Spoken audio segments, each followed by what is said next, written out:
چاہتے ہو گر بھلائی دین سے لو رہنمائی۔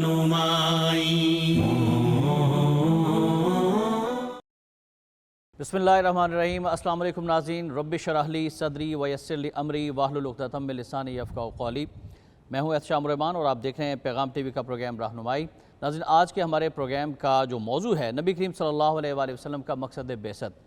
ہم سب الحمدللہ مسلمان ہیں اور نبی کریم صلی اللہ علیہ وآلہ وسلم سے محبت، سچی محبت ہمارے ایمان کا حصہ ہے۔ نبی کریم صلی اللہ علیہ وآلہ وسلم سے محبت کا اظہار ہم مختلف انداز میں کرتے ہیں، ہم جلسے کرتے ہیں، ہم جلوس اور محافل نعت کا انعقاد بھی کرتے ہیں، لیکن نبی کریم صلی اللہ علیہ وآلہ وسلم کی آمد کا مقصد کیا ہے؟ آپ صلی اللہ علیہ وسلم کیا میسج لے کر؟ اور اگر آپ صلی اللہ علیہ وسلم کی زندگی کو، آپ صلی اللہ علیہ وسلم کی حیات مبارکہ کو دیکھیں تو 23 سال کے مختصر عرصے کے اندر ایک ایسا انقلاب آپ صلی اللہ علیہ وآلہ وسلم نے دنیا بھر میں برپا کیا کہ جس کا کوئی ثانی نہیں، جس کی کوئی مثال نہیں۔ قرآن پاک میں اللہ تعالیٰ نے فرمایا کہ لَقَدْ كَانَ لَكُمْ فِي رَسُولِ اللَّهِ أُسْوَةٌ حَسَنَةٌ۔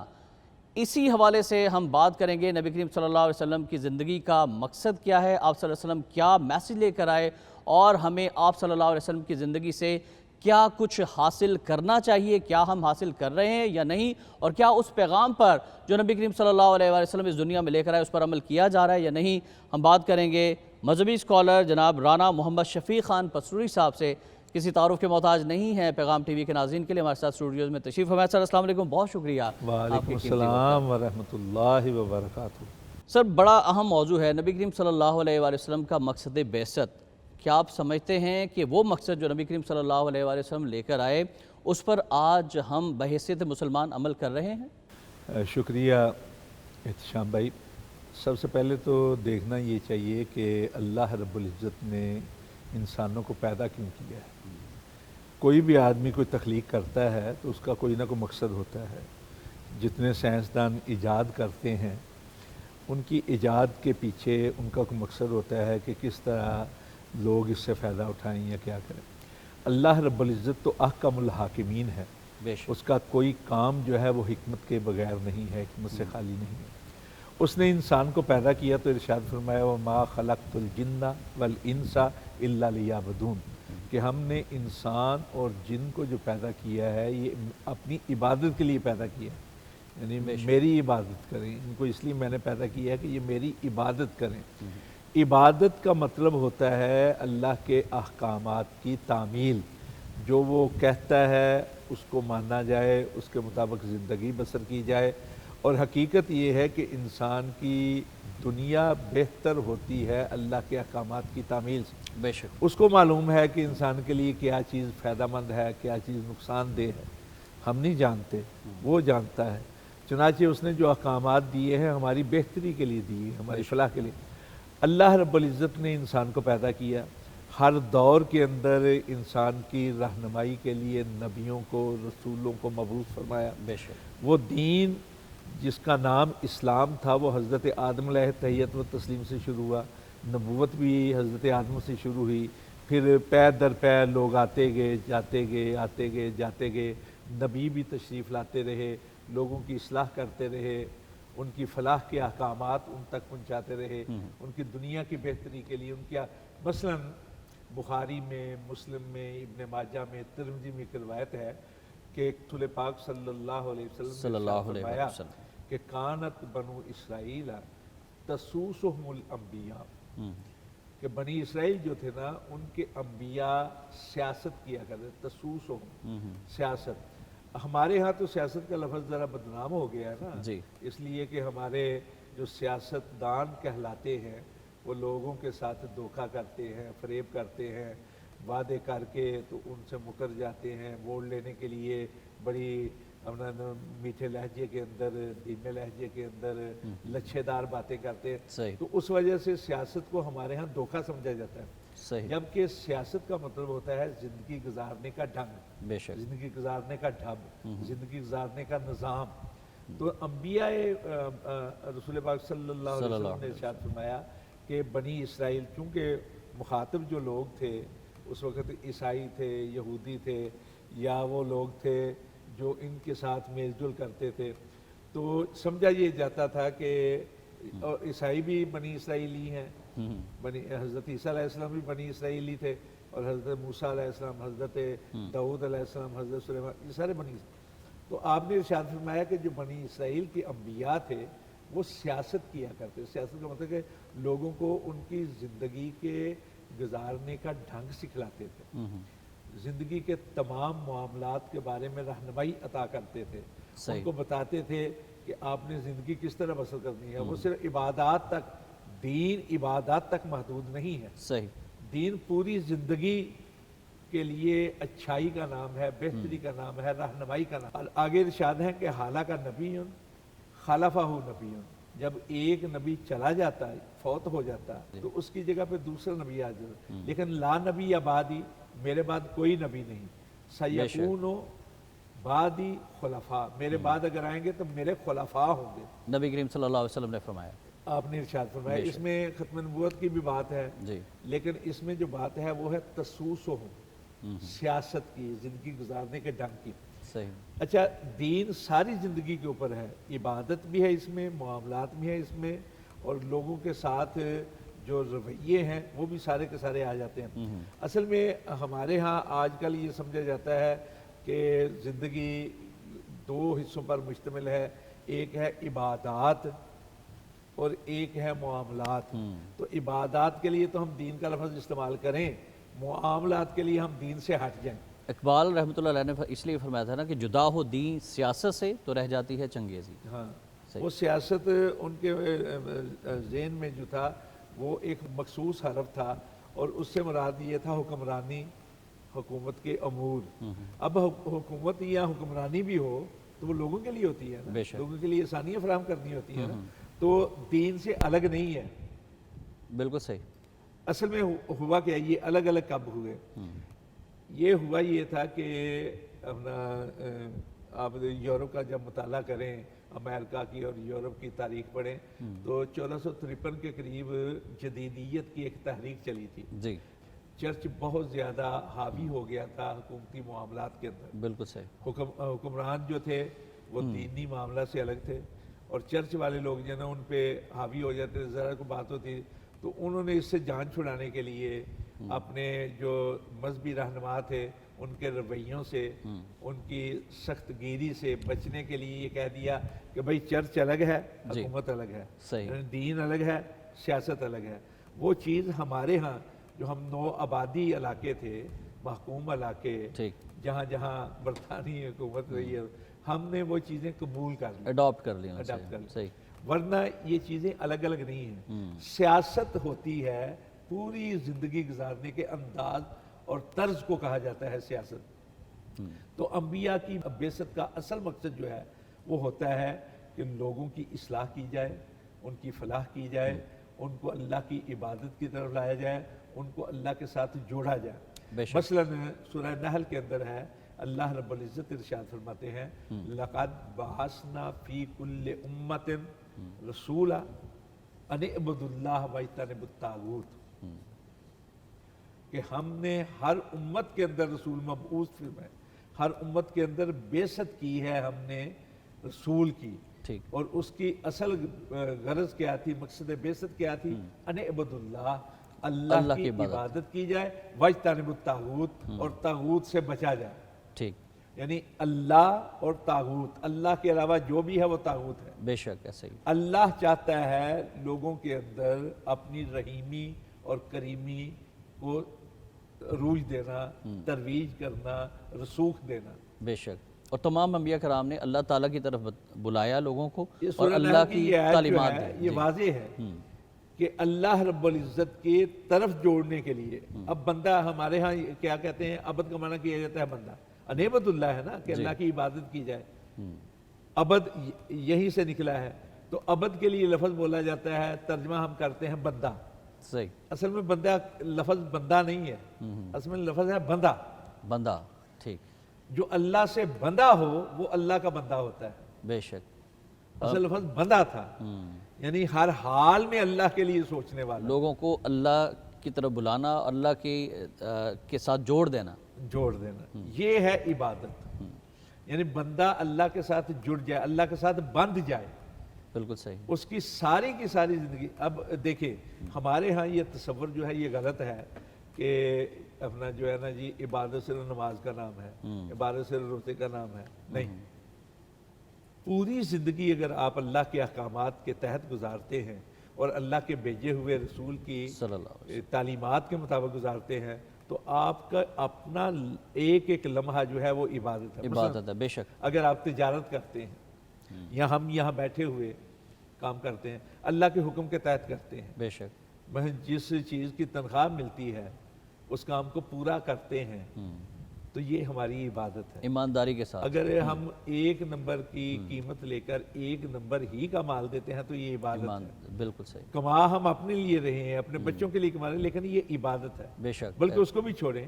کھانا کھاتے ہیں نا, اگر ہم سنت کے مطابق کھانا کھاتے ہیں, رسول اکرم صلی اللہ علیہ وسلم کی تعلیمات کے مطابق, تو پیٹ ہمارا بھر رہا ہے بے شک, لیکن وہ بھی عبادت ہے. بے شک. تو عبادت ہے اللہ کے ساتھ جڑ جانے کا نام. اور نبی کریم صلی اللہ علیہ وسلم کی بعثت کا مقصد بھی یہ ہے کہ لوگوں کو اللہ سے جوڑا جائے.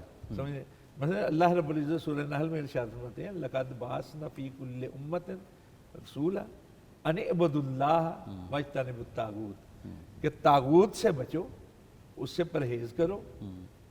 طاغوت صرف شیطان نہیں, جو بھی چیز اللہ سے دور کرتی ہے وہ طاغوت میں آ جاتی ہے. بالکل صحیح. سمجھے. اچھا, اسی طرح اللہ رب العزت ایک اور جگہ ارشاد فرماتے ہیں ہم نے رسول کو اس لیے بھیجا ہے کہ تم اللہ کی اطاعت کرتے ہوئے رسول کی اطاعت کرو. بے شک.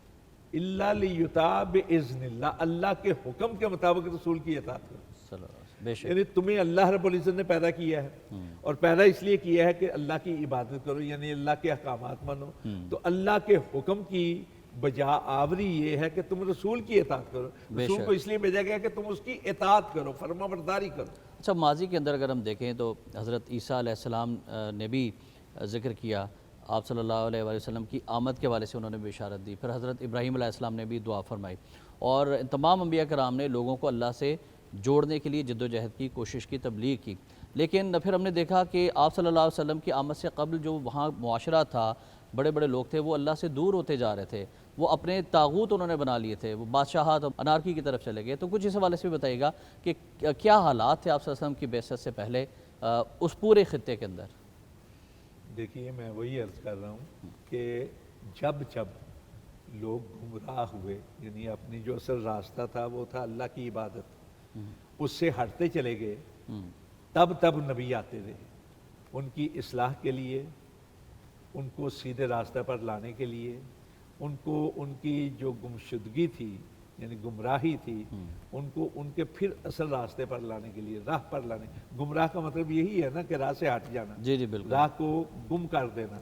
تو ان کو ادھر لاتے رہے. رسول پاک صلی اللہ علیہ وسلم سے پہلے, اب دیکھیے پہلے تو ہوتا یہ رہا نا کہ ایک دور میں کئی نبی آتے رہے, ایک وقت میں ہوتے رہے, تسلسل کے ساتھ ہوتے رہے. جس طرح میں نے حدیث بیان کی ہے بخاری, مسلم, ابن ماجہ اور ترمذی کی, کہ ایک نبی جاتا تھا تو اس کی جگہ دوسرا نبی آ جاتا ہے. لیکن حضرت عیسیٰ علیہ السلام کے اور رسول پاک صلی اللہ علیہ وسلم کے درمیان میں تقریباً 550 یا 650 کے قریب فرق ہے ان سالوں کا.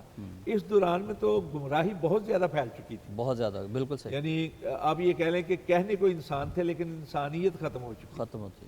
ان کے اندر کوئی اصول نہیں رہا تھا, ان کے اندر کوئی مقصد حیات کی فراموشی کا یہ عالم تھا, کوئی اخلاقیات نہیں رہی تھی, اوصاف حمیدہ جو ہے ختم ہوتی چلی جا رہی تھی.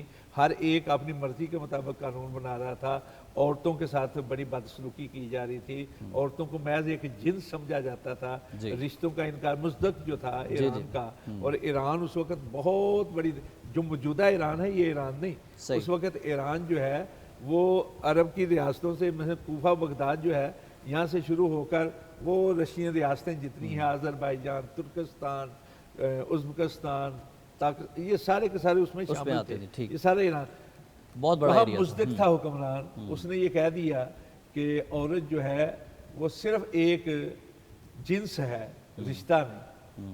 یہ صورتحال تھی. پھر یہود جو اپنے آپ کو آسمانی دین کے ساتھ, انہوں نے عورتوں کو جو ہے نا وہ برا کہنا, عورت کو پاؤں کی جوتی سمجھا جاتا تھا. بہت برے حالات تھے. اسی طرح اللہ کو چھوڑ کر بے شمار اپنا جو ہے معبودات بنا لیے جاتے تھے. ہر چیز جو سپر سمجھی جاتی تھی اس کی پوجا شروع ہو جاتی تھی. آگ کی پوجا کرتے تھے، آتش پرست ہر ہوتے تھے. چیز جو سپر سمجھی جاتی تھی، جس کو اثر انداز جانا جاتا تھا، کسی بھی حوالے سے سمجھا جاتا تھا کہ یہ ہماری زندگی کے اوپر اثر انداز ہے. اس کی ظواہر پرست کیا تھے؟ جی. ظواہر پرست یہ چاند سورج ستاروں کی پوجا ہی نہیں کرتے تھے، صحیح. آندھیوں کی بھی پوجا کرتے تھے، Right. اپنا سانپوں کی بھی پوجا ابھی تک کی جا رہی ہے نا. بالکل صحیح. ڈاکٹر چوہوں کی پوجا صاحب کی قطع جا رہی ہے. کلامی کی معذرت، اسی موضوع کو ہم آگے لے کر چلیں گے ناظرین کہ نبی کریم صلی اللہ علیہ وسلم کی بعثت کا مقصد کیا ہے اور آپ صلی اللہ علیہ وسلم کی آمد سے قبل کے حالات ڈاکٹر صاحب ذکر فرما رہے ہیں. ایک بریک کے لیے ہمیں جانا ہے، بریک سے واپس آئیں گے تو گفتگو کا آغاز یہیں سے کریں گے. ہمارے ساتھ رہیے. چاہتے ہو گر بھلائی دین سے لو رہنمائی، چاہتے ہو گر بھلائی دین سے لو رہنمائی. ناظرین پروگرام رہنمائی میں ایک بار پھر آپ کو خوش آمدید کہتے ہیں. پروفیسر ڈاکٹر رانا محمد شفیق خان پسروری صاحب سے بعثت نبوی صلی اللہ علیہ وسلم کے حوالے سے اور آپ صلی اللہ علیہ وسلم کی آمد سے قبل کے حالات کے حوالے سے بڑی اہم اور علمی گفتگو کا سلسلہ جاری ہے، اور وہیں سے ہم کنٹینیو کرنا چاہیں گے. ڈاکٹر صاحب تو احتشام بھائی میں یہ عرض کر رہا تھا کہ رسول پاک صلی اللہ علیہ وسلم کے اور حضرت عیسیٰ علیہ السلام کے درمیان تو 6 صدیوں کا تقریباً فرق ہے نا. جی. تو اس دوران میں جو تھے نا بڑے حالات نازک ہو چکے تھے، اور آپ دیکھیے کہ انسانیت چلا رہی تھی، آدمیت بلبلا رہی تھی، اخلاقیات کا جنازہ نکل چکا تھا. عبادات کی بات تو چھوڑیں، یہ معاشرتی جو معاملات تھے ان کے اندر بہت بگاڑ پیدا ہو چکا تھا. دھوکہ دہی، فریب، یہ ساری جتنی برائیاں تھیں، بیماریاں ہیں یا جتنے جرائم ہیں وہ نہ صرف پھیلے ہوئے تھے، نہ صرف عروج پر تھے، بلکہ ان کو کسی نہ کسی حوالے سے ایک تحفظ حاصل تھا. تو یہ بگاڑ جو ہے بہت زیادہ پیدا ہو چکا تھا. نہ صرف یہ کہ بیماریاں عام تھیں، جرائم عام تھے، زوروں پر تھے، بلکہ ان کو کسی نہ کسی حوالے سے سماجی طور پر، معاشرتی طور پر یا قانونی طور پر تحفظ فراہم کر دیا گیا تھا. کسی نہ کسی حوالے سے ان کو حصہ بنا لیا گیا تھا اپنی معاشرت کا. تو اللہ کے رسول صلی اللہ علیہ وسلم جب تشریف لائے ہیں تو حدیث پاک بھی ہے کہ میری جو بعثت ہے، مجھے جو مبعوث کیا گیا ہے، اس لیے کیا گیا ہے تاکہ میں مکارم اخلاق کو مکمل کروں، پورا کروں. اب مکارم کیا ہیں؟ اوصاف، اخلاقیات کے جو اوصاف حسنہ ہیں، اوصاف حمیدہ ہیں، جی، ان کو کہا جاتا ہے مکارم. مکارم، ٹھیک. مکارم ہے کرامت سے، بزرگی سے، یعنی وہ اخلاقیات یا اخلاقی اوصاف جو باعث عزت ہے اپنے لیے بھی دوسروں کے لیے بھی، ان کو مکارم کہا جاتا ہے. ورنہ اخلاق اصل میں کیا ہے؟ ہمارے ہاں عام بولا جاتا ہے نا، خلق کی جمع اخلاق ہے نا. جی جی. یعنی ویسے تو خلق کا معنی ہوتا ہے مخلوق، خلق کا معنی ہوتا ہے پیدائش یا یعنی جو ایسے عادات، ایسی عادات جو آپ کے وجود کا حصہ بن جائیں، اتنی پختہ ہو جائیں کہ ایسے محسوس ہو کہ جیسے آپ ان کے ساتھ پیدا ہوئے. بے شک. ان کو اخلاق کہا جاتا ہے. وہ اچھے بھی ہو سکتے ہیں، برے بھی ہو سکتے ہیں. جی. اخلاق بد بھی ہیں، اخلاق حسن بھی ہیں، اخلاق حسنہ جنہیں کہا جاتا ہے. جی جی. اسی طرح مکارم اخلاق وہ ہیں، یعنی وہ عادات، وہ اوصاف جو عزت کا باعث ہیں، باعث تکریم ہیں، جن کی وجہ سے عزت کی جاتی ہے، عزت ہوتی ہے، بے شک. ان کو مکارم. اللہ کے نبی صلی اللہ علیہ وسلم فرماتے ہیں کہ میں اس لیے مبعوث کیا گیا ہوں، میری بعثت کا ایک مقصد یہ ہے کہ میں عزت والے، تکریم والے، کرامت والے، بزرگی والے جو اخلاق ہیں ان کو پورا کروں، مکمل کروں. بے شک. وہ اس تو اچھا اس طرح وہ کون کون سے قدر کلامی، وہ کون کون سے اخلاق ہیں، مطلب اسوہ حسنہ کے بارے سے اگر بات جتنے کی بھی جائے؟ ہیں، یعنی جن کی وجہ سے عزت ملے اور جن کو چھوڑنے کی وجہ سے انسان دوسروں کی نگاہوں سے گر جائے. اور نبوت سے پہلے ہی آپ صلی اللہ علیہ وسلم کو عرب معاشرے کے اندر صادق اور امین کا لقب دیا گیا. یعنی بہترین تھے نا. جی. اب صدق جو ہے، صدق کا معنی عموماً کیا جاتا ہے سچائی، لیکن صدق کا معنی ہوتا ہے نفاست، صدق کا معنی ہوتا ہے طہارت، صحیح. صدق کا معنی ہوتا ہے خوبی.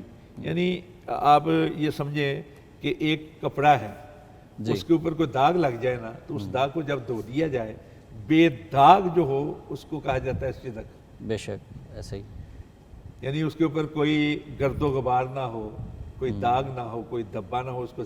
اب یہاں صدق کی بات آئی ہے تو ایک اور بات بھی سن لیں. جی رسول پاک صلی اللہ علیہ وسلم صلی نے اللہ علیہ وسلم جب لوگوں کو مخاطب کیا، جب آپ کو مبعوث کیا گیا، آپ کی بعثت ہوئی، تو آپ نے لوگوں کو جب جمع کیا نا کوہ صفا پہ کھڑے ہو کر، تو سب سے پہلے آپ نے توحید کی بات نہیں کی. سب سے پہلے آپ نے کوئی نماز روزے کی بات نہیں کی. جی سب سے پہلے آپ نے اپنی زندگی کو پیش کیا. بالکل صحیح. کہا بھی میں نے تم میں ایک زندگی بسر کی ہے، بے شک. میں نے تم میں ایک عمر بسر کر چکا ہوں. جی جی بالکل. تم بتاؤ کہ تم نے مجھے کیسا پایا ہے. کیفا وجدتمونی، تم نے مجھے کیسا پایا ہے.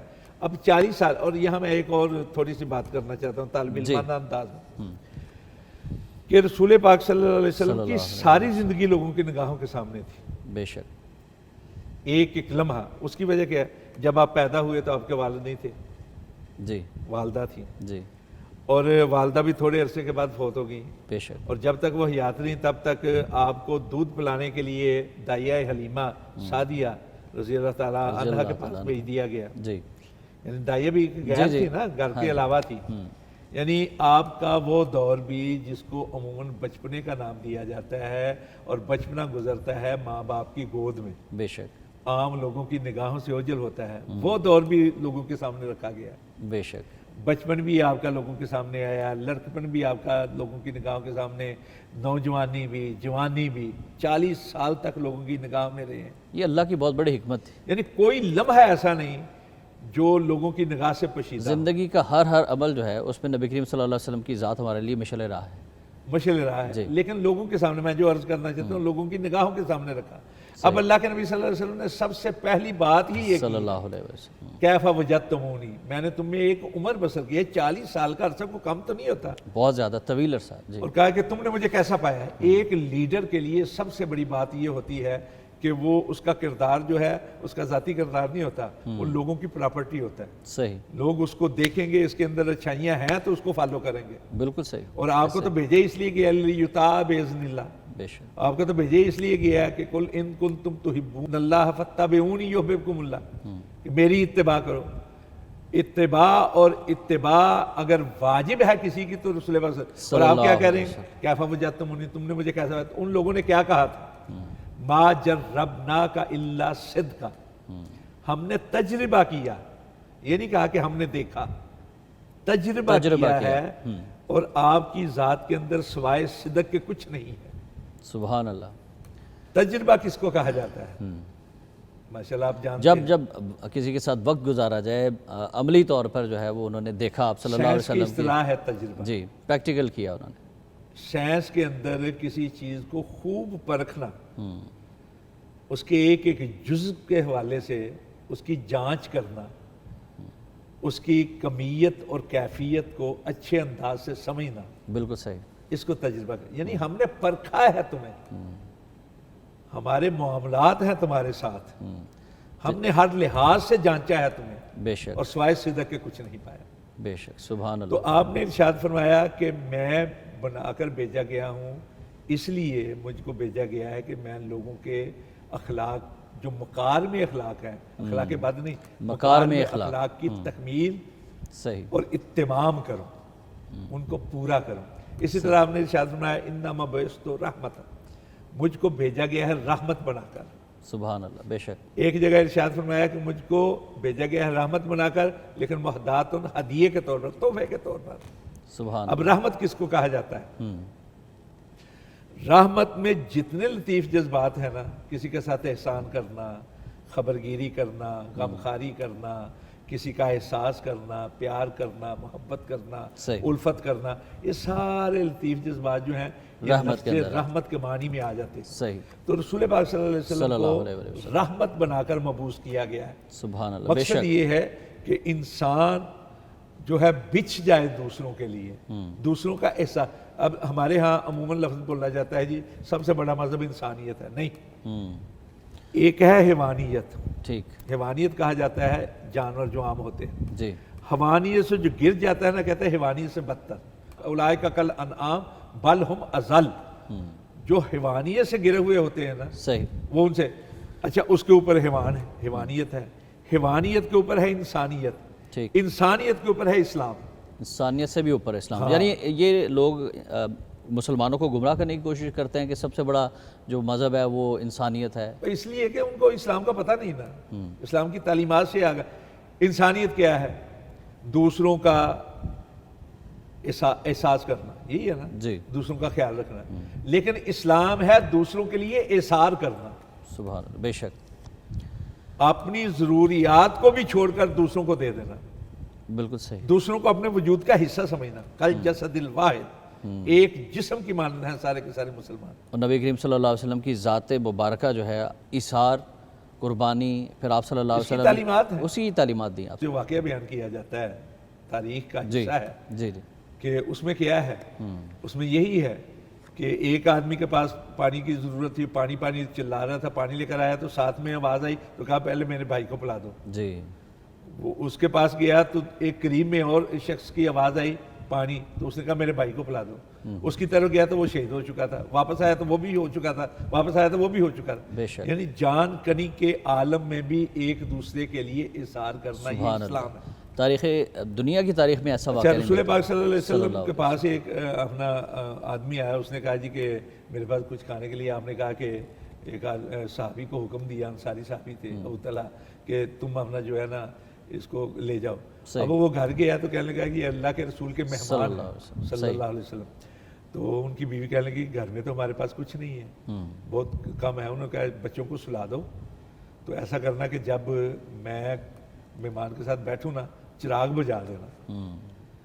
اب اس نے کیا کیا کہ اس نے اپنا بچوں کو تو سلا دیا. جب یہ بیٹھے ہیں اور مہمان بیٹھے ہیں، یہ صحابی اور مہمان، اس نے چراغ کو بجھا دیا. اب انہوں نے کیا کیا کہ چپاکے مار رہے ہیں، چپاکے کہتے ہیں نا ہمارے پنجابی میں، کہ ایسے محسوس ہو کہ جیسے وہ بھی کھا رہے ہیں. جی سمجھ رہے ہیں. تو اپنا کھا نہیں رہے تھے تاکہ مہمان کو یہ پتہ چلے یہ بھی کھا رہے ہیں. مہمان کھاتا رہا. اللہ اکبر. جو ان کے گھر میں تھا سارا مہمان. تو صبح جب آئے تو اللہ کے نبی صلی اللہ علیہ وسلم مسکراتے ہوئے کہا کہ اللہ رات ایک بندے پر، یعنی ان صحابی کی طرف، کہ اس کے معاملے پر اللہ مسکرایا ہے، یہ اللہ خوش ہوا ہے. سبحان اللہ. یوسرون علی انفسہم ولو کان بہم خصاصہ، یعنی ان کی اپنی ضروریات ہوتی ہیں، اس کے باوجود وہ اظہار کرتے ہیں. بے شک، یہ اخلاق حسنہ میں سے بہترین خلق ہے. رائٹ. اور اللہ رب العزت کے پیارے رسول صلی اللہ علیہ وسلم فرماتے ہیں کہ مجھے اللہ رب العزت نے مکارم اخلاق مکمل کرنے کے لیے، اتمام کے لیے بھیجا ہے. مجھ کو اللہ رب العزت نے رحمت بنا کر بھیجا ہے. بے شک، رحمت للعالمین. یہ مقصد بعثت آپ کا رحمت بھی ہے، لوگوں کو رحمت کے اسباق دینا بھی ہے، تعلیمات دینا بھی ہے. اسی طرح قرآن پاک میں ہے کہ هو الذی بعث فی الامیین رسولا منہم یتلو علیہم آیاتہ ویزکیہم ویعلمہم الکتاب والحکمہ. ڈاکٹر صاحب قدر کلامی معذرت، اس قرآن کی آیت مبارکہ کا ترجمہ جو ہے وہ ایک بریک کے بعد ہم آپ کی طرف آئیں گے، تو یہیں سے گفتگو کا آغاز ہوگا. ناظرین ہمارے ساتھ رہیے گا کیونکہ بڑی اہم گفتگو ہے مقصد بعثت نبی صلی اللہ علیہ وآلہ وسلم کی. تو ہمارے ساتھ رہیے گا، ایک بریک کے بعد دوبارہ حاضر ہوتے ہیں. چاہتے ہو گر بھلائی دین سے لو رہنمائی، چاہتے ہو گر بھلائی دین سے لو رہنمائی. ویلکم بیک ناظرین. ہم ڈاکٹر رانا محمد شفیع خان پسروری صاحب سے مقصد بعثت نبوی صلی اللہ علیہ وسلم سمجھنے کی کوشش کر رہے ہیں. تو رانا صاحب، قرآن پاک کی آیت مبارکہ کا ترجمہ ہمارے سامنے اور ہمارے ناظرین کے سامنے پیش کیجیے گا. اس پہ اللہ تعالیٰ نے مقصد بعثت کے حوالے سے کیا فرمایا؟ اللہ رب العزت نے، یہ سورہ جمعہ کی آیت ہے، جی، هو الذی بعث فی الامیین رسولا منہم یتلو علیہم آیاتہ ویزکیہم ویعلمہم الکتاب والحکمہ وإن کانوا من قبل لفی ضلال مبین. بے شک. اللہ رب العزت فرماتے ہیں کہ ہم نے مبعوث کیا، بعثت کا لفظ ہے یہاں، امیین میں، ان پڑھوں کے اندر ایک رسول. صلی اللہ. وہ کرتے کیا ہیں وہ کرتے یہ ہیں کہ یزکیہم و یعلمہم الکتاب والحکمہ، وہ ان کی تربیت کرتے ہیں، یزکی کا لفظ ہے، ان کو تزکیہ بخشتے ہیں، ان کو پاک کرتے ہیں، ان کے اندرون اور بیرون کو سنوارتے ہیں، سبحان اللہ، غلطیوں کوتاہیوں سے دور کرتے ہیں، وَيُعَلِّمُهُمُ الْكِتَابَ وَالْحِکْمَةَ، اور ان کو تعلیم دیتے ہیں کتاب اور حکمت، یعنی حکمت سے مراد ہے رسول پاک صلی اللہ علیہ وسلم کی تعلیمات، بے شک، آپ کی احادیث، آپ کے فرمودات، آپ جو کچھ فرماتے ہیں وہ حکمت کے اندر ہے۔ اور حکمت اصل میں کہا جاتا ہے، ہمارے ہاں کہتے ہیں نا حکیم، جی، یعنی دانائی کی باتیں کرنے والا، دانائی کی باتیں، بالکل، لوگوں کی بہتری کی باتیں کرنے لوگوں والا، کی اصلاح کی باتیں، اصلاح کی بات کرنے والا، ان کی فلاح اور بہبود کی باتیں کرنے والا۔ تو رسول پاک صلی اللہ علیہ وسلم کا مقصد بعثت جو ہے ایک یہ بھی ہے کہ لوگوں کو پاک کیا جائے، ان کے اندرون کو صاف کیا جائے، ان کو طہارت نفسی بھی بخشی جائے، طہارت جسدی بھی بخشی جائے، ان کا اندر بھی پاک ہو جائے، ان کا باہر بھی پاک ہو جائے، اندر اور باہر سے بالکل پاک پوتر ہو جائے، ہو ظاہر اور باطن جو ہے وہ بالکل پاک صاف ہو، بالکل ظاہر اور باطن ایک ہو اور پاک ہو، پاک ہو، بالکل صحیح، ایک ہو اور نیک ہو۔ اسی طرح وہ تعلیم حاصل کریں قرآن اور حکمت کی، یعنی رسول پاک صلی اللہ علیہ وسلم کی تعلیمات کے ساتھ جڑ جائیں، اس لیے کہ اس سے بہتر اور کچھ نہیں ہے۔ اسی طرح اللہ رب العزت ایک اور جگہ ارشاد فرماتے ہیں، لَقَدْ مَنَّ اللَّهُ عَلَى الْمُؤْمِنِينَ، یہ آل عمران کی، لَقَدْ مَنَّ اللَّهُ عَلَى الْمُؤْمِنِينَ إِذْ بَعَثَ فِيهِمْ رَسُولًا مِّنْ أَنفُسِهِمْ يَتْلُو عَلَيْهِمْ آيَاتِهِ وَيُزَكِّيهِمْ وَيُعَلِّمُهُمُ الْكِتَابَ وَالْحِکْمَةَ، بے شک، یعنی اللہ رب العزت نے مومنوں پر احسان کیا۔ یہاں اللہ رب العزت نے رسول پاک کی بعثت کو ایک احسان کے طور پر بیان کیا ہے۔ بالکل بہت بڑا احسان ہے یہ مسلمانوں کے اوپر بھی، بلکہ پوری کائنات لَقَدْ مَنَّ اللَّهُ عَلَى الْمُؤْمِنِينَ إِذْ بَعَثَ فِيهِمْ رَسُولًا مِّنْ أَنفُسِهِمْ يَتْلُو عَلَيْهِمْ آيَاتِهِ وَيُزَكِّيهِمْ وَيُعَلِّمُهُمْ، یہاں بھی کیا ہے کہ انہی میں سے یہ رسول من انفسہم پتہ کیوں کہا ہے؟ جی، مثلا ہم بر صغیر کے لوگوں کے قوم برادری سے تو نہیں، یہ اصل میں احساس ہے، یہ ہم کیا کہتے ہیں اپنائیت کا، صحیح، اپنے ہی لوگوں میں سے، یعنی رسول پاک صلی اللہ علیہ وسلم جو ہیں ان سے بڑھ کر ہمارا اپنا کوئی نہیں، بے شک، انہوں نے جو تعلیمات دی ہیں، جو ہماری بہتری کا سوچا ہے۔ اب راتوں کو کون ہے تنہائی کے اندر دوسروں کے لیے گڑ گڑانے والا؟ اللہ، یعنی ایک تو ہے نا کہ لوگوں کے ساتھ دن کے اندر اچھا سلوک کیا، جی، تنہا ہے، اپنی نیند کو چھوڑ رہے ہیں، اپنے آرام کو چھوڑ رہے ہیں، راتوں کو گڑ گڑا رہے ہیں، کس کے لیے؟ امت کے لیے، بے شک، رو رہے ہیں امت کے لیے، ساری زندگی، ساری کی ساری زندگی اس طرح غمخواری کے اندر انہوں نے بسر کی ہے کہ کوئی اپنا سگا بھی نہیں کرے گا، خون کا رشتہ دار بھی نہیں، ان سے بڑھ کر کون ہے اپنائیت والا؟ بے شک، امت کی فکر ہے، امتیوں کی فکر ہے، اور ان کو ہر حال تعلیمات میں، ہر حال میں، سجدے میں پڑے ہوئے اپنے لیے نہیں مانگ رہے، لوگوں کے لیے مانگ رہے ہیں، دوسروں کے لیے مانگ رہے ہیں، تو ان سے بڑھ کر اپنا کون ہو سکتا ہے؟ اپنائیت کس میں ہو سکتی ہے؟ بے شک، لیکن ان کی مقصد یہ تھا کہ وہ لوگوں کو آیتیں پڑھ پڑھ کے سناتے تھے کہ اللہ یہ کہتا ہے، اللہ یہ کہتا ہے، اللہ یہ کہتا ہے، پھر ان کو تعلیم دیتے تھے کتاب اللہ کی، حکمت کی، اور ان کو تزکیہ بخشتے تھے۔ بے شک، یہ بھی مقصد بعثت ہے۔ اور دیکھیں قرآن پاک کی طرف رجوع کرنے کے حوالے سے، رجوع اللہ کی طرف جو ہے نبی کریم صلی اللہ علیہ وسلم نے لوگوں کو بتایا، اللہ کے حوالے سے بتایا، اللہ کی تعلیمات کے حوالے سے بتایا، لیکن آج جو ہے وہ مقصد بعثت سے آپ نہیں سمجھتے کہ ہم بہت زیادہ دور چلے گئے، ہم قرآن پاک کو تو سمجھنا ہم نے چھوڑ ہی دیا ہے۔ اللہ کے رسول صلی اللہ علیہ وسلم کی بعثت کا آل عمران کی اور سورہ جمعہ کی ان آیات کے اندر تو اللہ رب العزت فرماتے ہیں کہ ہم نے اس لیے بھیجا ہے کہ وہ تزکیہ سے نوازتے ہیں، وہ تعلیمات دیتے ہیں قرآن اور پاک کی، اور ہم نے سمجھ لیا کہ بس ہمیں ان کی تعلیمات کی ضرورت نہیں۔ اللہ رب العزت قرآن پاک میں ارشاد فرماتے ہیں اِنَّا أَرْسَلْنَاكَ شَاهِدًا وَمُبَشِّرًا وَنَذِيرًا، کہ ہم نے آپ کو بھیجا ہے شاہد بنا کر، مبشر بنا کر، کیوں؟ لِتُؤْمِنُوا بِاللَّهِ وَتُعَزِّرُوهُ وَتُوَقِّرُوهُ، جی، اس لیے بھیجا ہے کہ عزت کی جائے، آپ کی توقیر کی جائے، اور آپ کی عزت اور توقیر یہ ہے کہ آپ کے احکامات کو مانا جائے۔ اچھا، اسی طرح فَالَّذِينَ آمَنُوا بِهِ وَعَزَّرُوهُ وَنَصَرُوهُ وَاتَّبَعُوا النُّورَ الَّذِي أُنزِلَ مَعَهُ، کہ مومن وہ ہیں، یعنی وہ لوگ جو ایمان بھی لائے، اللہ کے رسول کی تعلیمات کو قبول کر کے جی نصر کی، آپ کی مدد کی۔ مدد کیا ہے؟ آپ کی مدد کا مطلب یہ نہیں کہ اپنا مادی طور پہ مدد کی، مطلب یہ کہ جو مقصد بعثت تھا اس کے فروغ کے لیے اپنے کردار کے ذریعے سے کام کیا، اپنی گفتار کے ذریعے سے کردار ادا کیا، ان کی توقیر کی جائے، ان کی عزت کی جائے۔ عزت اور توقیر کا مطلب یہ ہوتا ہے کہ ان کے احکامات کو مانا جائے، بے شک، ان کی تعلیمات کو مانا جائے، ان کی اتباع کی جائے، ان کی اطاعت کی جائے، اور اس نور کو قبول کیا جائے، اس نور کو اپنایا جائے جو آپ پر نازل ہوا ہے۔ وہ نور کیا ہے؟ قرآن پاک، قرآن پاک، بے شک، آپ کی حکمت۔ ہم نے سارا مقصد تخلیق جو ہے، مقصد بعثت کو بھی، مقصد تخلیق کو بھی بھول گئے ہیں، رسول پاک کی مقصد بعثت کو بھی بھول گئے ہیں، اس کو فراموش کر کے ہم اپنی رسوم کے اندر اپنا۔ اب مجھے یہ بتائیں، رسول پاک صلی اللہ علیہ وسلم کی محبت تقاضا کرتی ہے کہ ایک ایک لمحہ آپ کے لیے بسر کیا جائے۔ بے شک ایسے ہی، لیکن ہم اس سے بہت زیادہ دور نکل گئے نا۔ ہم نے آپ صلی اللہ علیہ وسلم کی سیرت کو چھوڑ دیا، ہم نے قرآن پاک کو سمجھ کر پڑھنا چھوڑ دیا، اور ہماری نوجوان نسل تو ڈاکٹر صاحب اس سے بہت زیادہ دور چلی گئی ہے۔ ہم نے رسم کیا اختیار کی ہے رسول پاک کے حوالے سے؟ صلی اللہ علیہ صلی اللہ علیہ وسلم۔ اللہ کا شکر ہے کہ گئے گزرے دور میں بھی ہم اپنی نسبت تو قائم رکھتے ہیں، وسلم، الحمدللہ، لیکن اس نسبت کے تقاضوں کو ہم پورا نہیں کرتے۔ دیکھیں نا، عربی میں وہ شعر ہیں کہ تاثر رسول وانت تظہر حبہ ھذا لربی فی الزمان بدیع لو کان حبک صادقا لاطاعتہ لان المحب لمن یحب مطیع۔ سبحان اللہ، اس کا معنی یہ ہے کہ ایک طرف اللہ کے رسول کی نافرمانی بھی کرتے ہیں، دوسری طرف محبت کا اظہار بھی کرتے ہیں۔ اس سے بڑھ کر زمانے کے اندر انوکھی بات کیا ہو سکتی ہے؟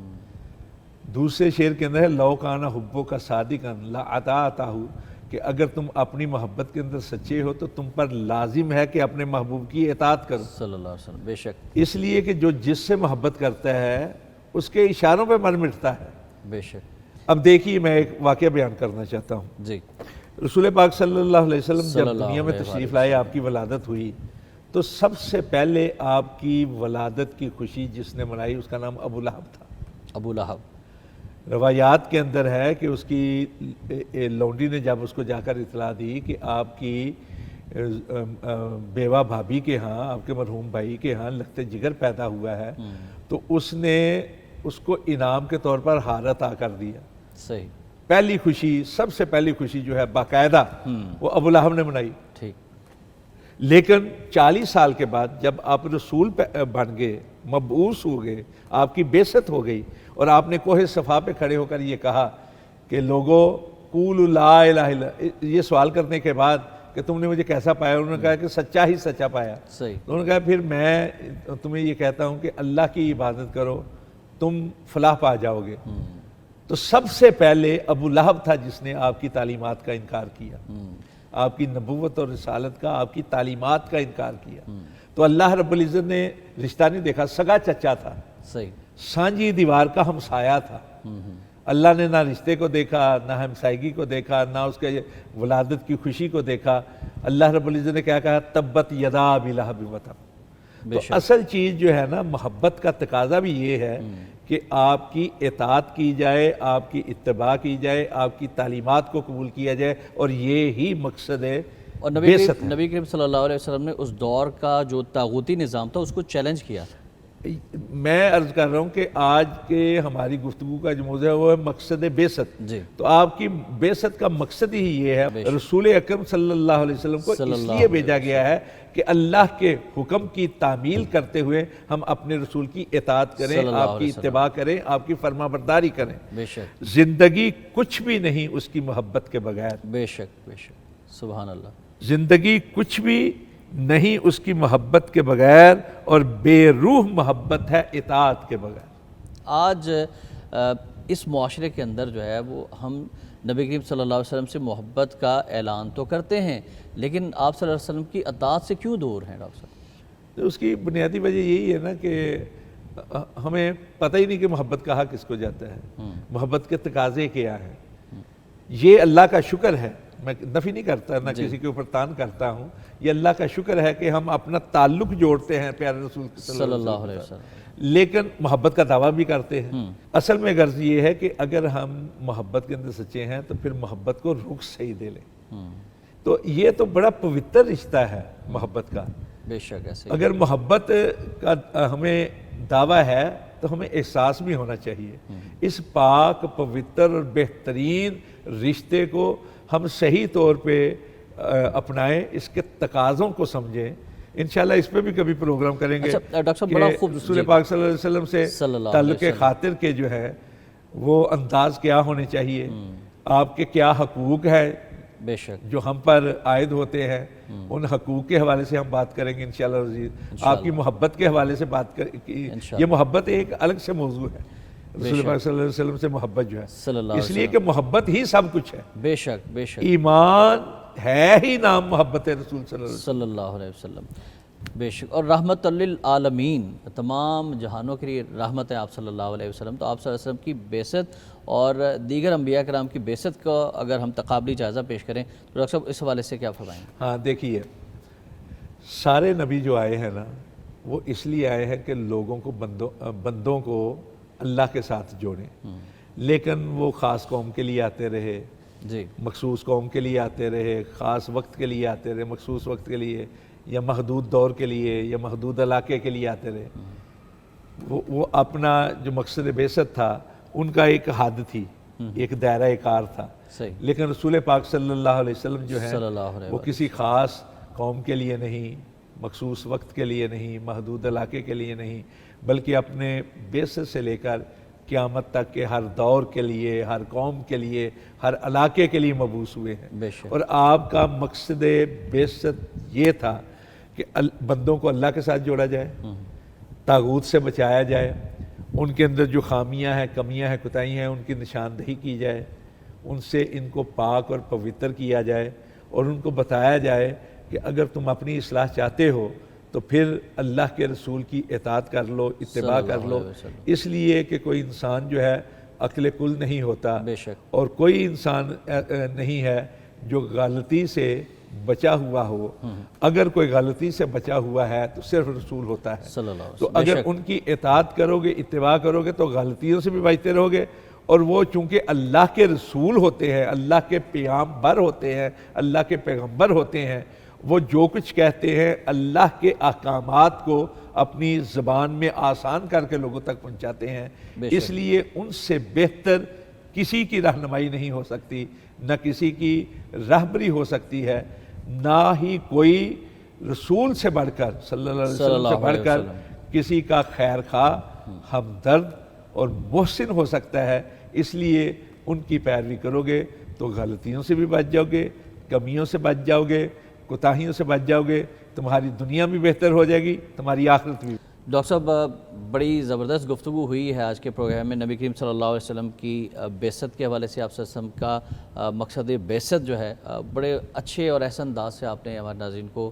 سمجھایا بھی ہے، اور وہ پیغام جس کے لیے آپ صلی اللہ علیہ وسلم کو بھیجا گیا تھا وہ آپ نے ہمارے ناظرین تک پہنچایا۔ آپ کا بہت شکریہ، اور انشاءاللہ تعالیٰ اگلے نشست میں بھی ہم اسی موضوع پر سیرت النبی صلی اللہ علیہ وسلم کے حوالے سے بھی آپ سے مزید رہنمائی حاصل کریں گے۔ ناظرین، گفتگو آپ نے ملاحظہ فرمائی، نبی کریم صلی اللہ علیہ وآلہ وسلم کی بعثت کا مقصد یہ ہے کہ ہم اللہ سے رجوع کریں۔ نبی کریم صلی اللہ علیہ وسلم نے ہم تک اللہ کا پیغام یعنی قرآن پاک پہنچایا۔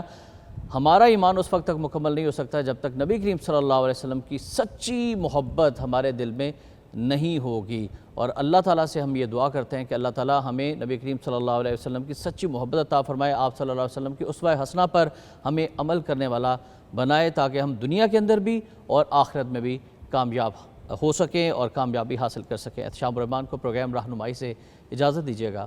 اللہ حافظ۔ راستے دشوار تر ہیں زندگی کے کارواں میں، کامیابی کامرانی چاہو گر دونوں جہاں میں، چاہتے ہو گر بھلائی دین سے لو راہ